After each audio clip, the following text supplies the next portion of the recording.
Welcome. Bienvenido. Bienvenido. Those are the ones I got.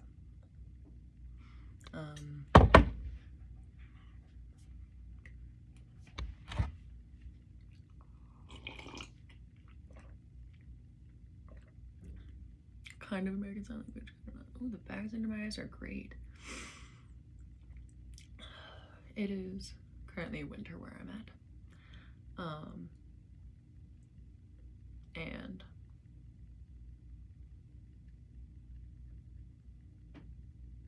honestly, it just makes my sleep schedule kind of iffy. So we live, and the lack of vitamin D on my skin just means that I look like a skeleton. Oh, these are really bad. Lighting, always wonderful. Let's see if we can play with this a little.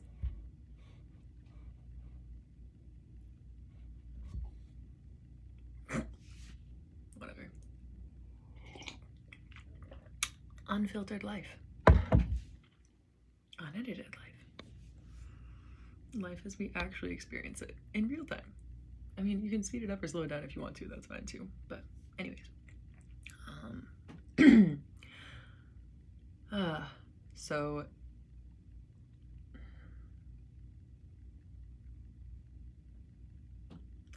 this hat that I'm wearing was made by a very dear friend of mine. Well, we say that she is a friend who I lost touch with because we met in university and moved. We both went away for university, and so then when we graduated, our friendship did not thrive in the same way because we were so far apart. She no longer shares this reality with us. She passed recently, about a week ago. She made me this hat when I first moved to this place where it is now winter, because I moved from a place where it was a more tropical climate to a place that has all 4 seasons in the middle of the winter season. So she made me this hat when she was in her wonderful knitting phase. But anyways, I've been thinking about her because service is actually today, but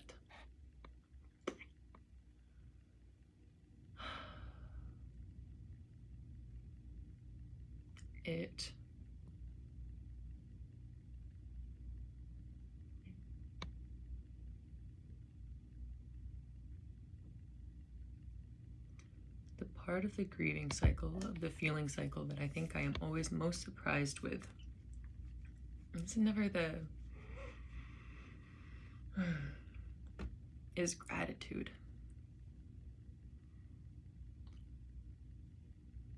Being sad, being angry, being confused, feeling hurt and empty and too full are all very, I think, talked about when we talk about grief and sadness, when we talk about losing people and losing things that or experiences or life paths.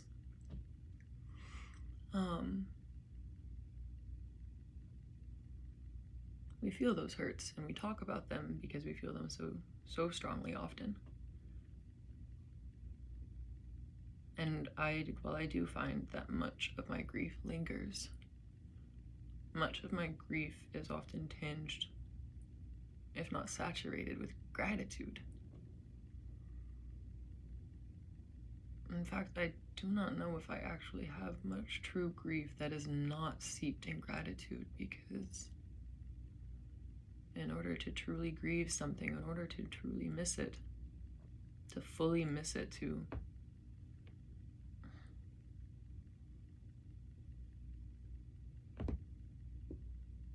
I must miss it at the similar amount or level or volume or depth or whatever, that I appreciated it.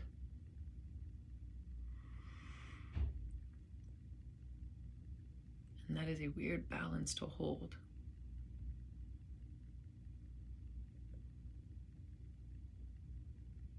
To be full with so much sadness and emptiness, and yet so full with gratitude.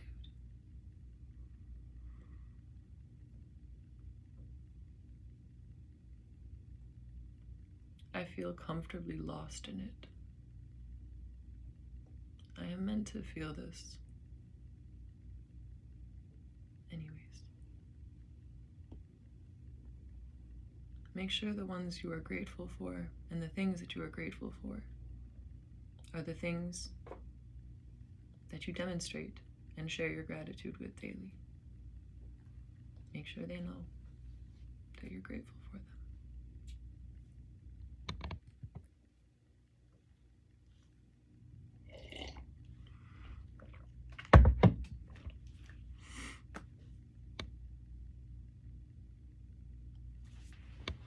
Okay, well,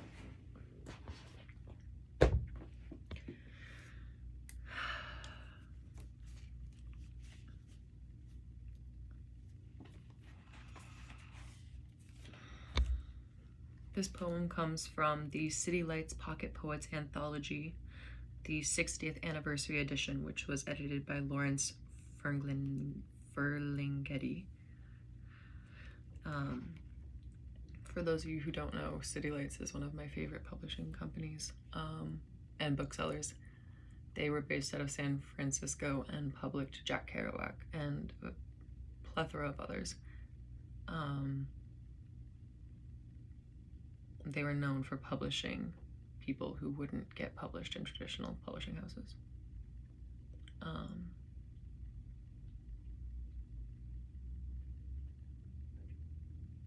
We are grateful for the ones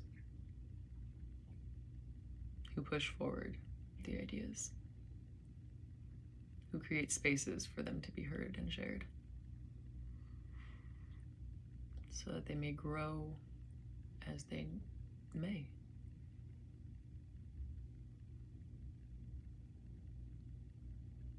The ones who create space for ideas, the ones who open spaces for ideas,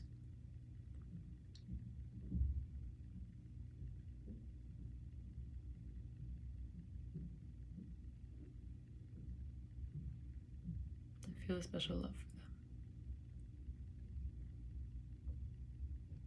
I feel very reminiscent. I apologize for the delays, because I will not be editing this. And so there's also the wonderful factor that you can just put this on 1.25, 1.5 speed.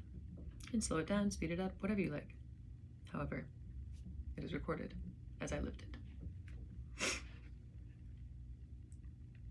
This particular poem is called Among My Friends by Robert Duncan. Among my friends, love is a great sorrow. It has become a daily burden, a feast, a gluttony for fools, a heart's famine. We visit one another asking, telling one another. We do not burn hotly, we question the fire. We do not fall forward with our live, eager faces looking through into the fire. We stare back into our own faces. We have become our own realities. We seek to exhaust our lovelessness. Among my friends, love is a painful question. We seek out among the passing faces, a sphinx face who will ask its riddle. Among my friends, love is an answer to a question that has not been asked. Then ask it. Among my friends, love is a payment. It is an old debt for a borrowing foolishly spent. And we go on, borrowing and borrowing from each other. Among my friends, love is a wage that one might have for an honest living.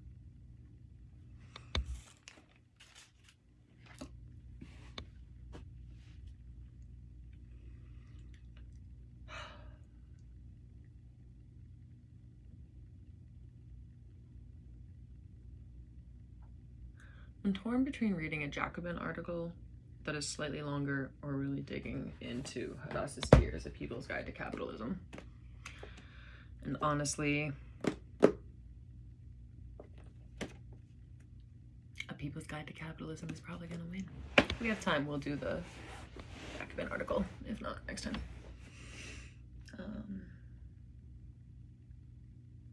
Yeah.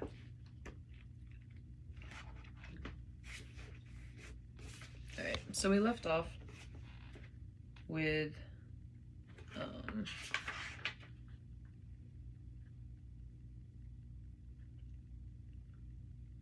the writing of the Capitalist Manifesto.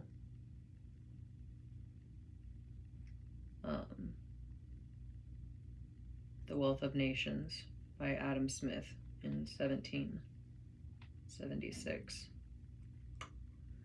1776. The Capitalist Manifesto, The Wealth of Nations by Adam Smith was written. Capitalism isn't natural. Sorry. Not sorry. Okay. So, we continue with Hadas Thier. Prisoners of starvation, disciplining the new working class. The expropriated peasants turned workers were subjected to a new hell on earth in dark satanic mills, so called by poet William Blake. There they were, subjected to inflexible regulations and driven like gear wheels by the pitiless movement of a mechanism without a soul. Entering a mill was like entering barracks or a prison. Forcing new laborers into these satanic mills required legislation punishable by beatings, imprisonments, branding, and mutilation. Freely deployed labor was a necessary component for a rising capitalist system, but creating a new laboring class was a bitter, destructive process, and even the threat of starvation was not enough to prevent idleness and loitering. Idleness and loitering. Towns and countrysides became populated with vagabonds and beggars or day laborers looking for work and at the mercy of wealthy landowners and bosses. In 1739, the Marquis of Argenson, a French nobleman, noted in his memoirs, "For a year now, misery has been progressing in the kingdom at an incredible rate. Men die like flies, poverty-stricken and browsing grass." Not surprisingly, enclosures were met by riots, the tearing down of fences, the destruction of estates, and full-scale rebellions, such as Kett's Rebellion of 1549, which swelled to 16,000 strong and briefly captured the second largest city in England. The new working class was forged through brutal legislation against vagabondage, joblessness, and begging. Thus were the agricultural folk first forcibly expropriated from the soul, writes Marx, driven from their homes, turned into vagabonds, and then whipped, branded, tortured by grotesquely terroristic laws into accepting the discipline necessary for the system of wage labor. In England, a law entitled Voluntary Criminals in 1530, for instance, called for whipping and imprisonment for sturdy vagabonds. They are to be tied to cart tail and whipped until the blood streams from their bodies.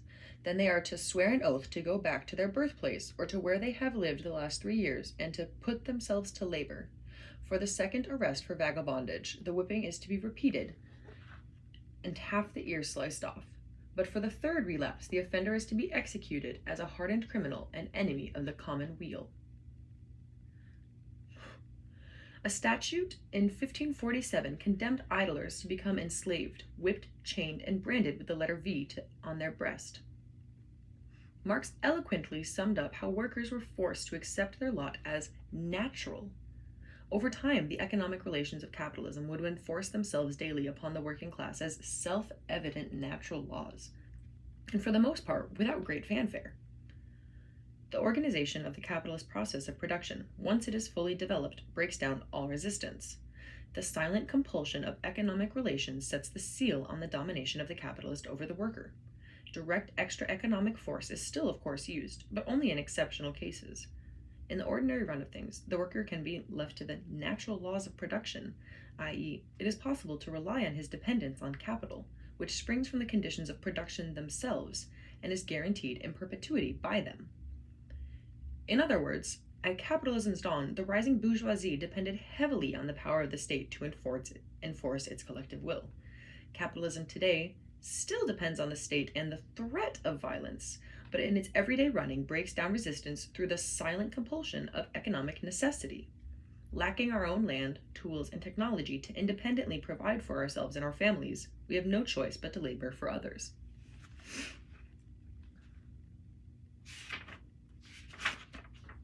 A state of their own. Marx wrote that the economic structure of capitalist society has grown out of the economic structure of feudal society. The dissolution of the latter set free the elements of the former. He meant that the development of capitalist relationships and production grew within feudal society before they broke out into fully capitalist societies. The contradictions between the two forms of societies did not automatically translate into clear conflicts between the old order and the burgeoning new elites. The monarchic states of kings and their lords, in fact, helped to facilitate the enclosures and laws to discipline the working class, as well as encourage trade and finance factories and new forms of production in the cities. Yet feudal relationships also fettered the rising capitalist class.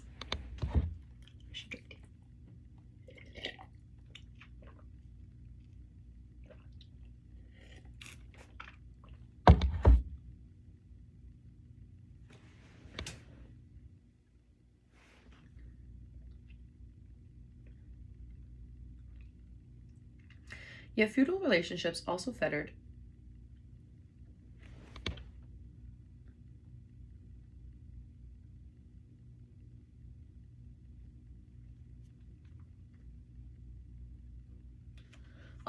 the rising capitalist class. The monarchies and the landholding class were more interested in building up riches, weaponry, and their armies, and tended to slow and squander opportunities for economic advances. Society would increasingly divide between forces of economic progress and forces that still benefited tremendously from the existing feudal relationships. These contradictions broke out into bourgeois revolutions in Western Europe, the Dutch Revolution of the 16th century, the English revolutions of 1640 and 1688, and the Great French Revolution of 1789. Each in turn provided pivot points, which broke apart feudal tenures and helped to establish the state's intervention on behalf of the capitalist class. Most critically, the bourgeoisie gained the economic upper hand through the Industrial Revolution in England and through its political counterpart in the French Revolution. Economic breakthroughs necessitated new political ideology around which the new bourgeois class, and in some cases lower class, could be rallied. They propagated worldviews such as the right to private property, freedom from servitude, and an end to hereditary power. As British Marxist Chris Harman argued, that class required its own ideas, its own organization, and eventually its own revolutionary leadership. Where its most determined elements managed to create such things, the new society took root. The bourgeois revolutions were essential to securing capitalist states. These states defended the new class and its interests and facilitated the expansion of their economic power domestically and abroad.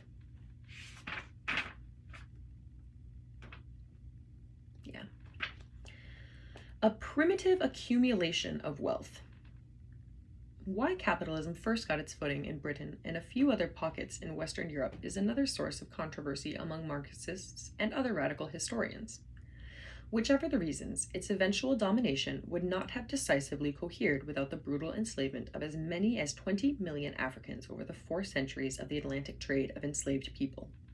The monstrous horrors of that trade have been well documented: the buying, breeding, and selling of human beings as though they were cattle, the tearing apart of families, the cruelty of slave drivers in whipping, mutilating, raping, and killing enslaved people.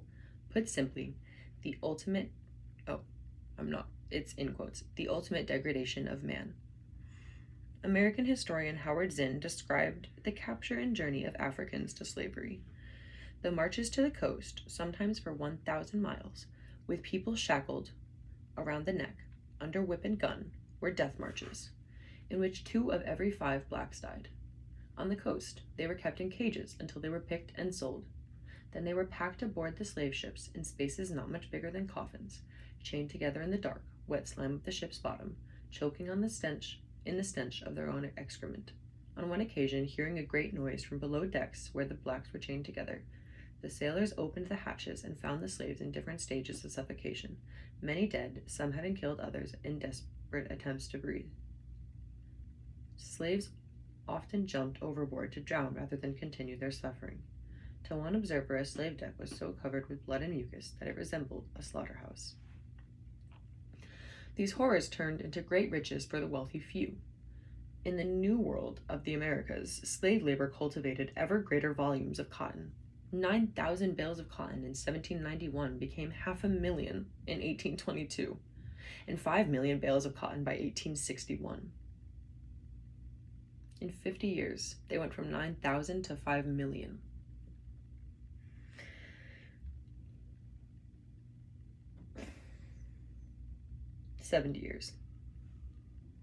In 70 years.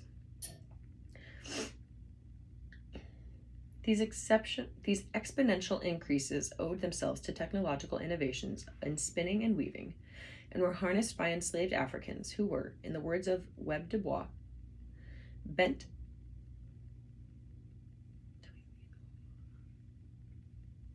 at the bottom of a growing pyramid of commerce and industry. Enslaved people not only could not be spared if this new economic organization was to expand, Du Bois continues, but rather they became the cause of new political demands and alignments, of new dreams of power and visions of empire. In the Old World, this wealth fueled investments that would spur the Industrial Revolution in Britain. The cash reaped from trading enslaved people and from the products of their labor on sugar and cotton plantations was the basis for Britain's banking system and for investments in many of the labor-saving technologies that propelled British capitalism ahead of the rest. Among others, James Watt's steam engine was financed by the trade of enslaved people. Trinidadian historian Eric Williams' famous account of Capitalism and Slavery described how, quote, the sugar planters were among the first to realize the steam engine's importance.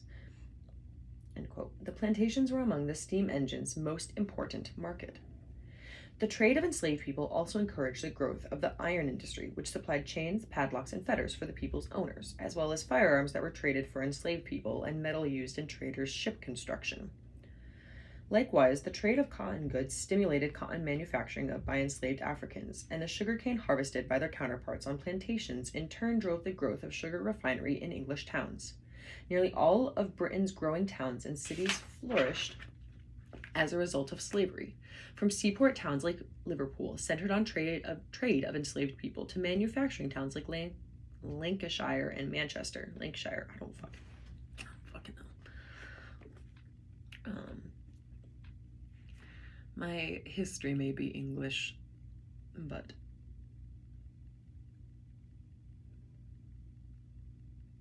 my ancestors may be English, but I know I mean, honestly, we all know more. I know the same amount of English history as everybody else, because colonization. That's about it. Honestly, probably less. But potentially less. Not probably. Possibly. Doesn't matter. I don't know a lot. I'm learning. Thus, it wasn't the case that Europe developed capital and industrial growth while the rest of the world didn't, but rather, as Walter Rodney put it, Western Europe developed economically by actively underdeveloping Africa and other parts of the colonized world. The development of free labor in Europe needed the decidedly unfree labor of plantations.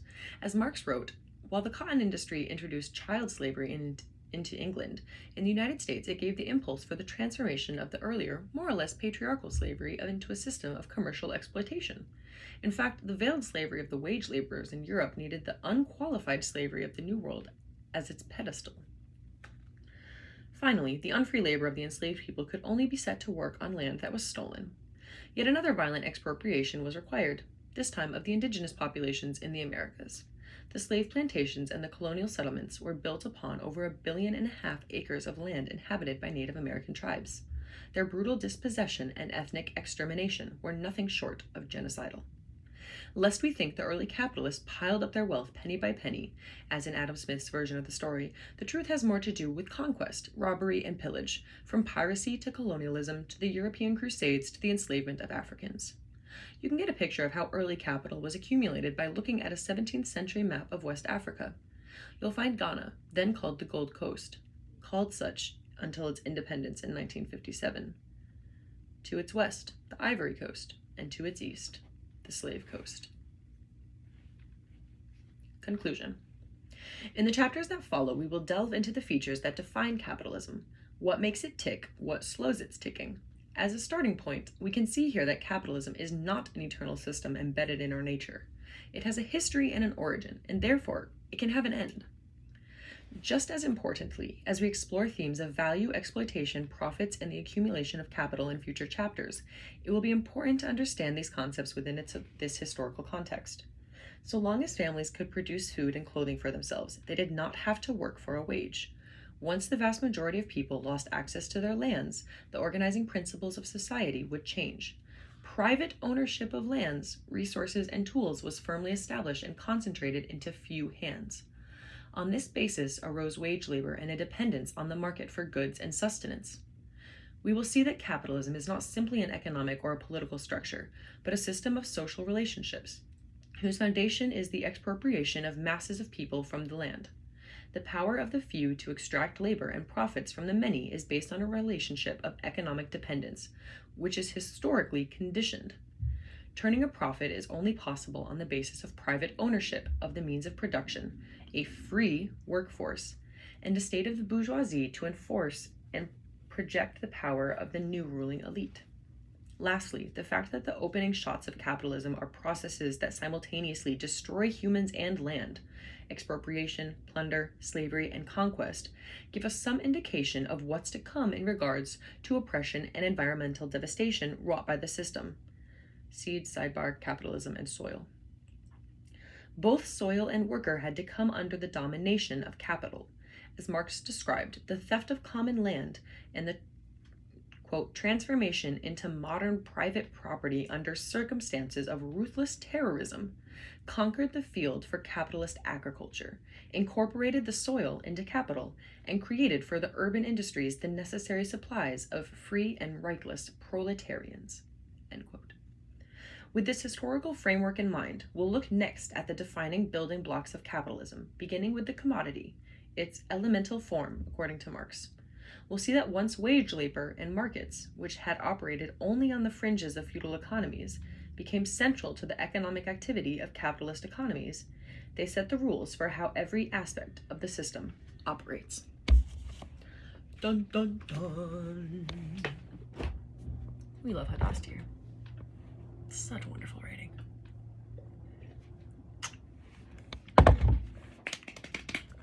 All right.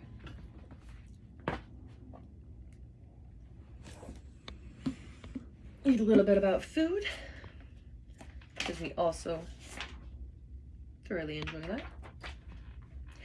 We are back in Salt, Fat, Acid, Heat by Samin Nosrat. And we are currently in the fat aspect, and we are now going to read about some butter. Butter is a common cooking fat in regions with climates that support pasture for grazing cows. Throughout the US and Canada, the UK and Ireland, Scandinavia, Western Europe, including Northern Italy and Russia, Morocco, and India. One of the most versatile fats, butter can be manipulated into several forms and used as either a cooking medium, main ingredient, or seasoning. In its natural state, butter is available salted and unsalted, and cultured. Salted and tangy cultured butters are best as is, spread on warm toast, or served with radishes and sea salt as an hors d'oeuvre. I'm not sure if I said that right. There is no way to know exactly how much salt is in any one particular brand of salted butter, so use unsalted butter when cooking and baking, and add your own salt to taste. Chilled or at room temperature, unsalted butter can be worked into doughs and batters as a main ingredient to lend its rich dairy flavor to baked goods and produce a variety of luxurious textures. From flaky to tender to light. Unlike oil, butter is not pure fat. It also contains water, milk protein, and whey solids, which provide much of its flavor. Gently heat unsalted butter until those solids brown, and you get brown butter, which is nutty and sweet. Brown butter is a classic flavor in French and Northern Italian cooking, particularly apt for pairing with hazelnuts, winter squash, and sage, as I like to do in autumn panzanella, which is dressed with a brown butter vinaigrette. Melt unsalted butter gently over sustained low heat to clarify it. The whey proteins will rise to the top of the clear yellow fat, and other milk proteins will fall to the bottom. The water will evaporate, leaving behind 100% fat. Skim the whey solids and save them to toss with fettuccine. The buttery flavor is an ideal complement to the eggy noodles, especially if you top the dish with grated Parmesan and freshly ground black pepper, since the proteins can sneak through even the finest cheesecloth. Take care to leave them undisturbed at the bottom of the pot. Carefully strain the rest of the butter through cheesecloth to yield clarified butter, which is an excellent medium for high-heat cooking. I love using clarified butter for frying potato cakes. With the solids removed, the butter doesn't burn, and the potatoes take on all of that buttery goodness. Indian ghee is simply clarified butter that's been cooked at a higher temperature, allowing the milk solids to brown and lending the finished fat a sweeter flavor. Smen, used to fluff Moroccan couscous, is clarified butter that has been buried underground for up to 7 years to develop a cheesy taste. Seed and nut oils. Almost every culture relies on a neutral tasting seed or nut oil because cooks don't always want fat to flavor a dish. Peanut oil, expeller pressed canola oil, and grapeseed oil are all good choices as cooking fats precisely because they don't taste like anything. Since they have high smoke points, these oils can also withstand the higher temperatures required to crisp and brown foods.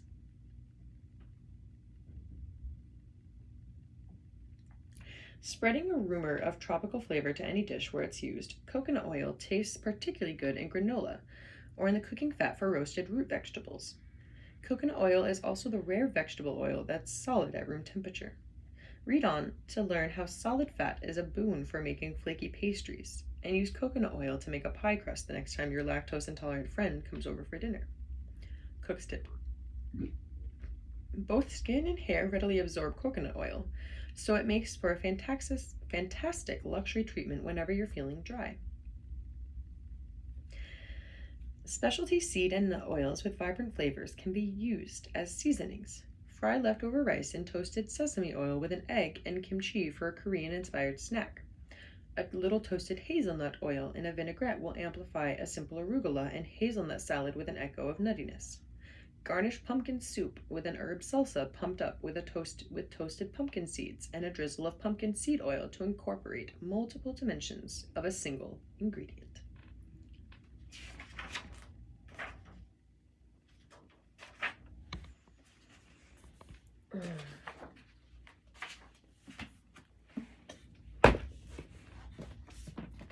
I'm going to keep today's video a little shorter.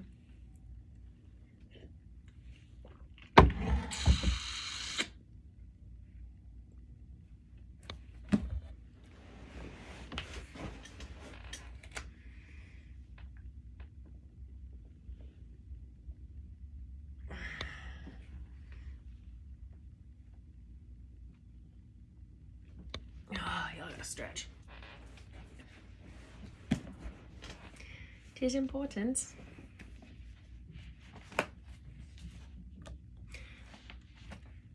The Ultimate Hitchhiker's Guide to the Galaxy, in which we are reading the book The Hitchhiker's Guide to the Galaxy. The radio. Okay. Chapter 7 by Douglas Adams. Vogon poetry is, of course, the third worst in the universe. The second worst is that of the Asgoths of Korea. During a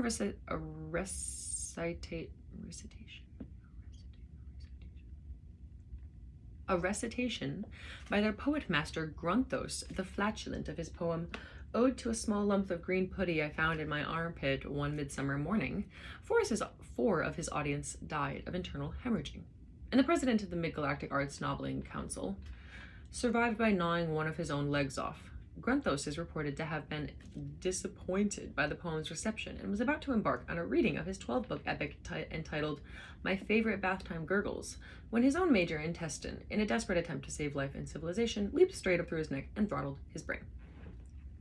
The very worst poetry of all perished along with its creator, Paul and Nancy Millstone Jennings of Greenbridge, Essex, England, in the destruction of the planet Earth. That seems oddly specific. Prostentnik Vogon Jilt smiled very slowly. This was done not so much for effect, as because he was trying to remember the sequence of muscle movements. He had had a terribly therapeutic yell at his prisoners and was now feeling quite relaxed and ready for a little callousness. The prisoners sat in poetry appreciation chairs, strapped in. Vogon suffered no illusions as to the regard their works were generally held in. Their early attempts at composition had been part of a bludgeoning insistence that they be accepted as a properly evolved and cultured race, but now the only thing that kept them going was sheer bloody-mindedness. The sweat stood out cold on Ford Prefect's brow and slid round the electrodes strapped to his temples. These were attached to a battery of electronic equipment, imagery intensifiers, rhythmic modulators, alliterative residulators, and simile dumpers, all designed to heighten the experience of the poem and make sure that not a single nuance of the poet's thought was lost. Arthur Dent sat and quivered. He had no idea what he was in for, but he knew that he hadn't liked anything that had happened so far and didn't think things were likely to change. The Vogons began to read, a fetid little passage of his own devising. "Oh, freddled grunt bugly," he began. Spasms racked Ford's body. This was worse than even he'd been prepared for. "Thy micturations are to me as plurtled gabble blotchets on a lurgid bee." "Oh," went Ford Prefect, retching his head back as lumps of pain thumped through it. He could dimly see beside him Arthur lolling and rolling in his seat. He clenched his teeth. "Group, I implore thee," continued the merciless Vogon, "my foonting turlingdromes." His voice was rising to a horrible pitch of impassioned stridency. "And hooptiously drangle me with crinkly bindle-wordles, or I will rend thee in the gobberworts with my blurgle crunchy and see if I don't." Cried Ford Prefect and threw one facial spasm as the electronic enhancement of the last line caught him full blast across the temples. He went limp. Arthur lolled. "Now, Earthlings," word the Vogon. He didn't know that Ford Prefect was in fact from a small planet somewhere in the vicinity of Betelgeuse and wouldn't have cared if he had. "I present you with a simple choice. Either die in the vacuum of space, or..." He paused for melodramatic effect. "Tell me how good you thought my poem was." He threw himself backward into a huge leathery bat-shaped seat and watched them. He did the smile again.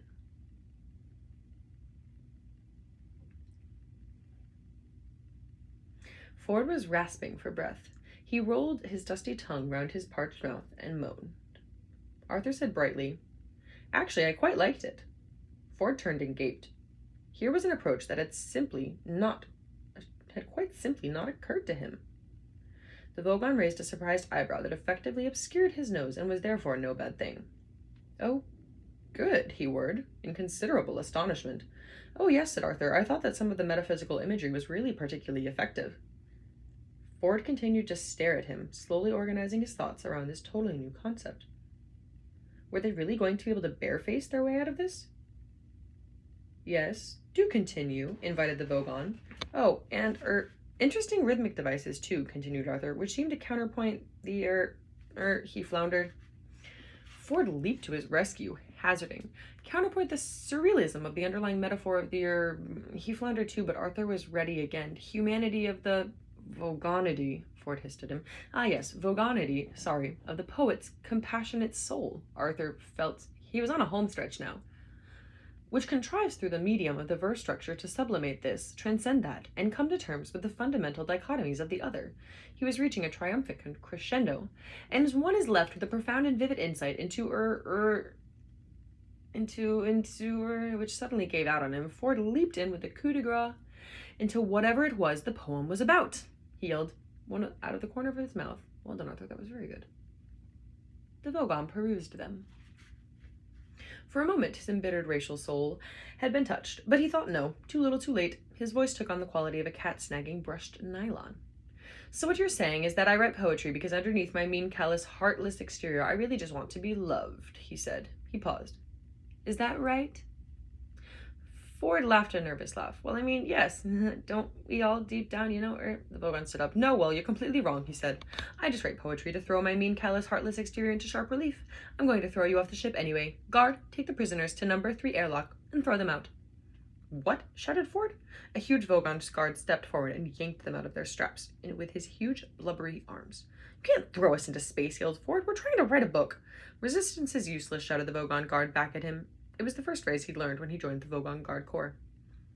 The captain watched with detached amusement and then turned away. Arthur stared round him wildly. I don't want to die now, he yelled. I've still got a headache. I don't want to go to heaven with a headache. I'd be all cross. I wouldn't enjoy it. The guard grasped them both firmly round the neck and, bowing deferentially toward his captain's back, hoiked them both, protesting out of the bridge. A steel door closed, and the captain was on his own again. He hummed quietly and mused to himself, lightly fingering his notebook of verses. He said, counterpoint the surrealism of the underlying metaphor. He considered this for a moment, and then closed the book with a grim smile. Death's too good for them, he said. The long steel-lined corridor echoed to the feeble struggles of the two humanoids clamped firmly under rubbery Vogon armpits. This is great, spluttered Arthur. This is really terrific. Let go of me, you brute. The Vogon guard dragged them on. Don't you worry, said Ford. I'll think of something. He didn't sound hopeful. Resistance is useless, bellowed the guard. Just don't say things like that, stammered Ford. How can anyone maintain a positive mental attitude if you're saying things like that? My God, complained Arthur, you're talking about a positive mental attitude and you haven't even had your planet demolished today. I woke up this morning and thought I'd have a nice relaxed day, do a bit of reading, brush the dog. It's now just after 4 p.m, and I'm already being thrown out of an alien spaceship 6 light years from the smoking remains of the Earth. He spluttered and gurgled as the Vogon tightened his grip. All right, said Ford, just stop panicking. Who said anything about panicking, snapped Arthur. This is still just a culture shock. You wait till I've settled down into the situation and find my bearings. Then I'll start panicking. Arthur, you're getting hysterical. Shut up. Ford tried desperately to think, but was interrupted by the guard shouting again. Resistance is useless. And you can shut up as well, snapped Ford. Resistance is useless. Oh, give it a rest, said Ford. He twisted his head till he was looking straight into his captor's face. A thought struck him. Do you really enjoy this sort of thing? He asked suddenly. The Vogon stopped dead, and a look of immense stupidity seeped slowly over his face. Enjoy, he boomed. What do you mean? What I mean, said Ford, is does it give you a full, satisfying life? Stomping around, shouting, pushing people out of spaceships? The Vogon stared up at the low steel ceiling, and his eyebrows almost rolled over each other. His mouth slacked. Finally he said, well, the hours are good. They'd have to be, agreed Ford. Arthur twisted his head round to look at Ford. Ford, what are you doing? He asked in an amazed whisper. Oh, just trying to take an interest in the world around me, okay? He said. So the hours are pretty good then. He resumed. The Vogon stared down at him as sluggish thoughts mobiled around in the murky depths.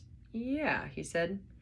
But now you come to mention it, most of the actual minutes are pretty lousy. Except, he thought again, which required looking at the ceiling. Except some of the shouting I quite like. He filled his lungs and bellowed.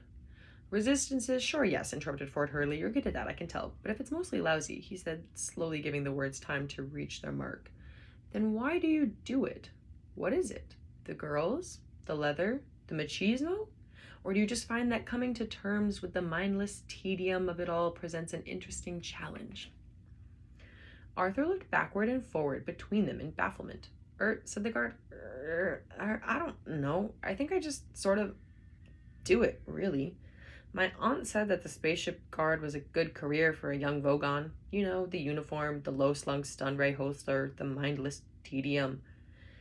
There you are, Arthur, said Ford with the air of someone reaching the conclusion of his argument. You think you've got problems. Arthur rather thought he had. Apart from the unpleasant business with his home planet, the Vogon guard had half-throttled him already, and he didn't like the sound of being thrown into space very much. Try and understand his problem, insisted Ford. Here he is, poor lad. His entire life's work is stamping around throwing people off spaceships. And shouting, added the guard. And shouting, sure, said Ford, patting the blubbery arm clamped round his neck in friendly condescension. And he doesn't even know why he's doing it. Arthur agreed this was very sad. He did this with a small feeble gesture, because he was too asphyxiated to speak. Deep rumblings of amusement came from the guard. Well, now you put it like that, I suppose. Good lad, encouraged Ford. But all right, went on the rumblings. So what's the alternative? Well, said Ford brightly but slowly, stop doing it, of course. Tell them, he went on, you're not going to do it anymore. He felt he ought to add something to that, but for the moment the guard seemed to have his mind occupied pondering that much.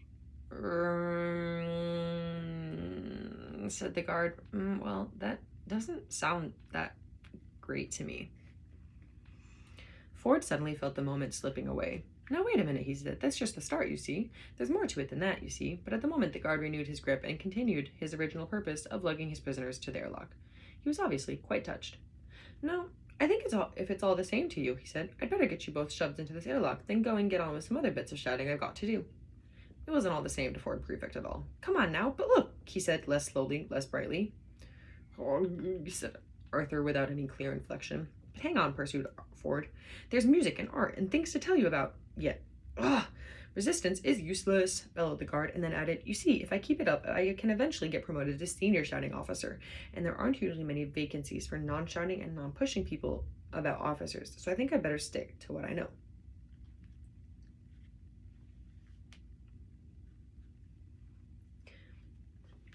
They had now reached the airlock, a large circular steel hatchway of massive strength and weight let into the inner skin of the craft. The guard operated a control and the hatchway swung smoothly open. But thanks for taking an interest, said the Vogon guard. Bye now.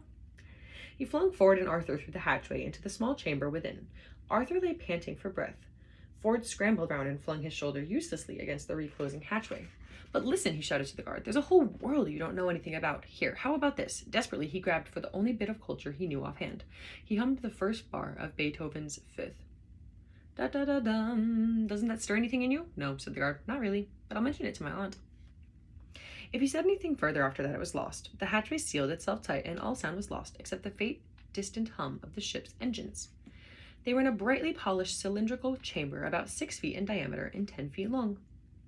Ford looked round it, panting.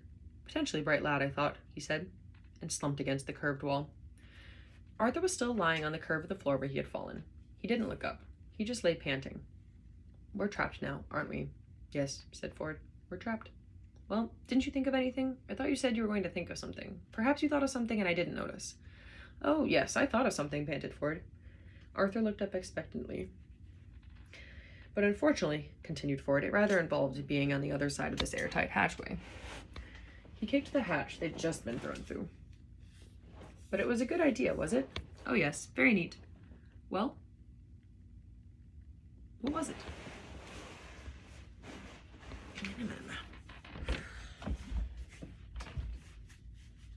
It's uncomfortable.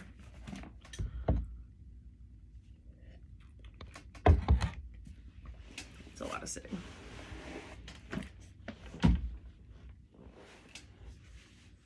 Well, I hadn't worked out the details yet. Not much point now, is there? So, what happens next? Asked Arthur. Oh, well, the hatchway in front of us will open automatically in a few moments, and we will shoot out into deep space, I expect, and asphyxiate. If you take a lungful of air with you, you can last for up to 30 seconds, of course, said Ford. He stuck his hands behind his back, raised his eyebrows, and started to hum an old Betelgeusian battle hymn. To Arthur's eyes, he suddenly looked very alien. So this is it, said Arthur. We're going to die. Yes, said Ford, except, no, wait a minute. He suddenly lunged across the chamber at something behind Arthur's line of vision.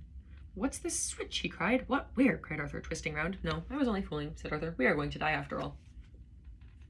He slumped against the wall again and carried on the tune from where he left off. You know, said Arthur, in a time like this, it's at times like this, when I'm trapped in a Vogon airlock with a man from Betelgeuse and about to die of asphyxiation in deep space, that I really wish I'd listened to what my mother told me when I was young. Why? What did she tell you? I don't know. I didn't listen. Oh, Ford carried on humming. This is terrific, Arthur thought to himself. Nelson's column has gone. McDonald's has gone. All that's left is me. And the world's mostly harmless. Any second now, all that will be left is mostly harmless. And yesterday, the planet seemed to be going so well. A motor whirred. A slight hiss built into a deafening roar of rushing air as the outer hatchway opened onto an empty blackness studded with tiny, impossibly bright points of light. Ford and Arthur popped into outer space like corks from a toy gun.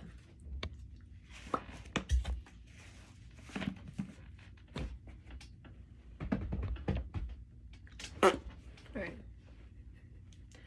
I did want to make this one shorter, but it seems that we are terrible at that, so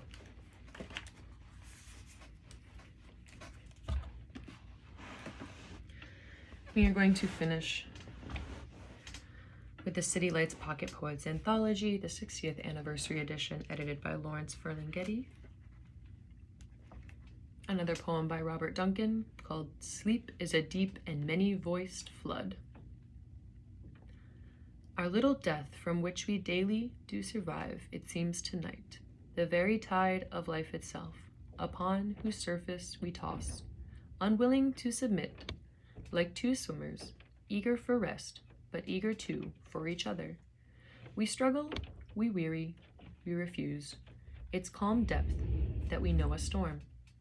We throw ourselves out from its silence. Like that like the collid and vacant chambers of a shell, is all a roar with our drowned and ever-present past. We turn to each other, we cling, we keep a hand, a mouth, a head above the water, sighing.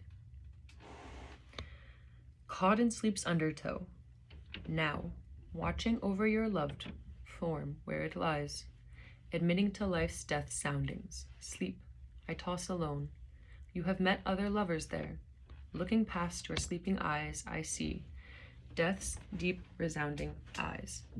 You hunt among the shadows of your life that haunt sleep's death, and hear in every voice some reminder from the distant past. That ominous tone that tried to reach your ear, even while I spoke to you of love. All right. Thank you all for joining me once again with your daily dose of D. Catch y'all next time.